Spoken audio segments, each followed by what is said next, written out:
Biden and his people, do they tell the truth about anything? Now they find the cocaine wasn't in this highly trafficked area. It's the West Wing entrance between the old executive office building and the West Wing. You not only need security clearance to get through there, you need somebody to walk you through there who has a badge, a permanent employee. So if you want to see the President of the United States, you don't go through the East entrance, which is where they bring the public tours. You go through that entrance. So somebody on the inside had this coke, and they had it over the weekend. And they are looking for fingerprints and DNA, they say. They're a little concerned they may not find any. By the way, that Hunter Biden's great at cover-ups, isn't he, Mr. Producer? Now, of course, I'm not saying it's him just because I used his name in the same sentence. In fact, I doubt it's Hunter Biden. Why would it be Hunter Biden? But seriously, it's a huge breach. Massive security breach. So you have in a short period of time, you have this pride event or LGBTQ. I'm sorry, I live in my own culture, not that culture. There they are. They're showing off fake breasts. You've got that. You got Hunter Biden, who has never met his daughter in Arkansas. Joe Biden and Jill Biden insisting to the staff that they only have 6 grandchildren when they have 7. Then they're telling us about how you need a village to raise children, which is your typical Marxist claptrap. And parents who really want to be involved in raising their children, the government tries to step in and block them, particularly when it comes to their schooling. But here, Joe Biden, granddaddy, and Hunter, daddy, they want nothing to do with the child. So they figure that, isn't that like everybody else? Man, there's a lot to get into, and we have a couple of great guests, so I want to jump into this. Number one, you people are unbelievable. There's been some spin, so I want to get this as clear as I possibly can with Target. Folks, I'm not looking to turn this into some controversy. I don't need to do those sorts of things. I came to you behind this microphone. I had just learned from my publisher that Target said it will be banning my book in its stores. In its stores. But, of course, I'd have it on Target.com where everybody goes to buy books. Don't you go to Target.com to buy books, Mr. Producer? They're not an online store when it comes to books, ladies and gentlemen. It's you walk through the store, you go through their one aisle of books, and you make a decision. They know that. Plus, they said that they were concerned that the title would, in my words, turn off some of their customers.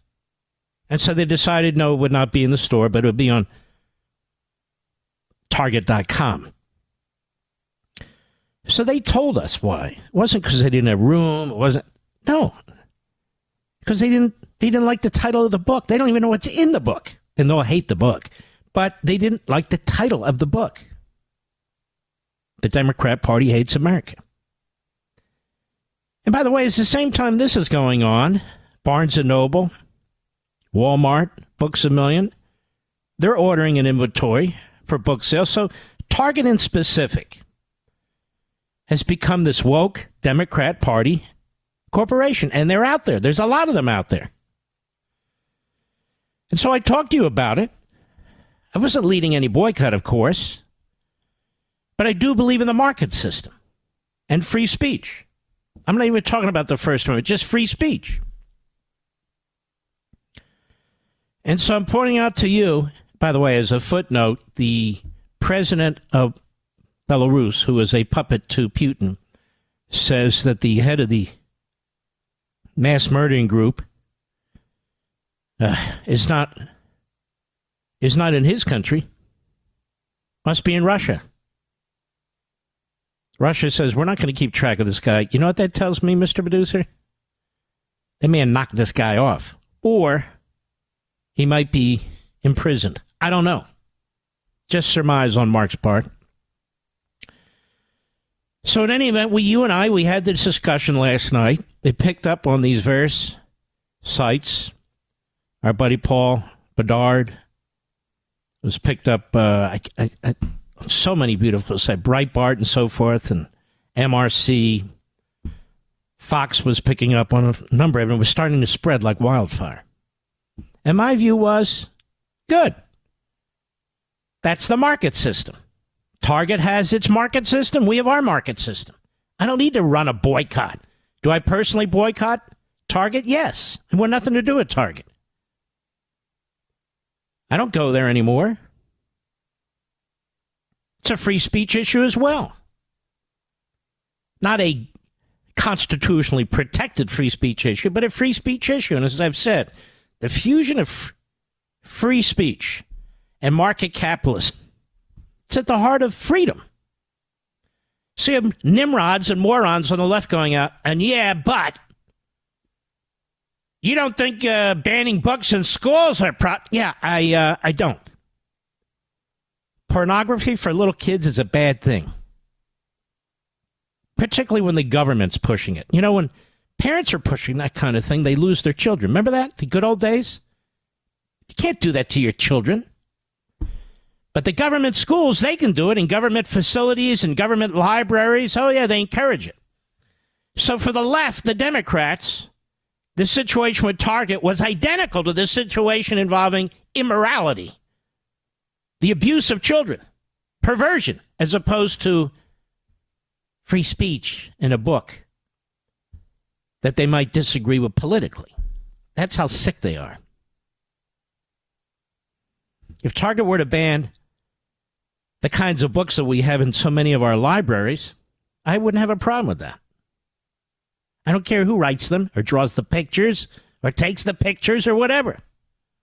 If you do it online, the cops might arrest you.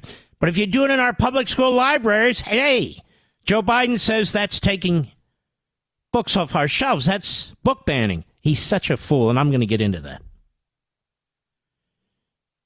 So what happened today was, in less than 24 hours, Target contacted my publisher, Simon & Schuster. And they basically said, sorry for all the back and forth. We have decided to make a substantial order and to have Mr. Levin's book in our stores. It's a retail operation. It's not an online book operation. So that's thanks to you. It's not that we all organized and did this side or the other. You decided what you wanted to do. And the book is now number 2 on Amazon. And Walmart jumped in, and Barnes & Noble was in, and Books A Million were. Ladies and gentlemen, I'm the biggest conservative author in America in the last 10 years. That's because of you, not because of me. That's because of you. We have a massive audience, an enormously loyal audience. And by the way, most programmers, most owners of affiliates, they get this. They understand this. They understand your loyalty in a very difficult hour or 3 hours during the course of the broadcast day. 3 hours that have never worked for anyone else, anywhere else. They understand who you are, your power. So I want to thank you folks. I want to thank some of our friends on Capitol Hill who jumped in, not at my request. I want to thank our friends of the media who jumped in again, not at my request. I just posted what I posted and said what I said. And you people are so patriotic and so loyal. But it's even more than that, isn't it? Enough is enough. We're sick and tired of this whole thing. Doesn't have to be me and my book. Could be some other conservative author. Could be somebody going to a college campus to speak who's a conservative. Could be somebody who is being prosecuted by the federal government who's a conservative. We've had enough of this. ESG for corporations. DEI throughout the private sector in colleges and universities. Targeting of people by the federal government. We've had enough. We've had enough. And this demonstrates the strength that you have. The strength that you have in numbers, in resources. It also demonstrates the strength of this platform that I'm on. With our massive audience, TV, radio, digital TV, millions and millions and millions of patriots on one platform or another who come here. This book, I cannot wait. I really believe you're going to love it. I love it. I don't know how else to explain it. I've never told you I've loved the book before. I love this book. I want to get it into your hands as fast as possible. The fastest we could get it out was on September 19th. That said, with the pre-orders significantly increasing, we will have to increase the number of books that we print for inventory to send out to the retail stores, and especially Amazon. Especially Amazon. Because the number of pre-orders now are moving significantly. Some people said, well, you ought to thank Target. I'm not thanking Target. I'm thanking my audience. It's a spark, yes. It's a spark. But in the end, this book is going to have to carry itself. Like a movie in the end has to carry itself. Like a TV show in the end has to carry itself. Like a host on Fox or CNN or MSNBC. In the end, they have to carry themselves. All the pre-positioning and talk and all the rest can only go so far. And I am convinced, I know you. I know who you are. You know me. We've been together a long time. That this being my 10th book, that this is the one. That this is the one. And I want to jump into some of these issues today. Most of it has to deal with Joe Biden, unfortunately. Joe Biden's on a victory tour.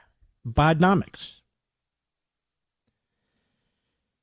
Now, there's a chapter in this book I told you that talks about language and words and how totalitarians, and that would include Democrats, use them to deceive, to lie,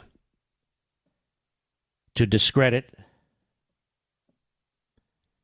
And nobody's better at this than Joe Biden. He is a born serial pathological liar. He's never gotten anywhere based on merit. Never. He's always the other guy, we better take him, or let's not take him, he's a moron. Nobody is a bigger demagogue and propagandist than Joe Biden.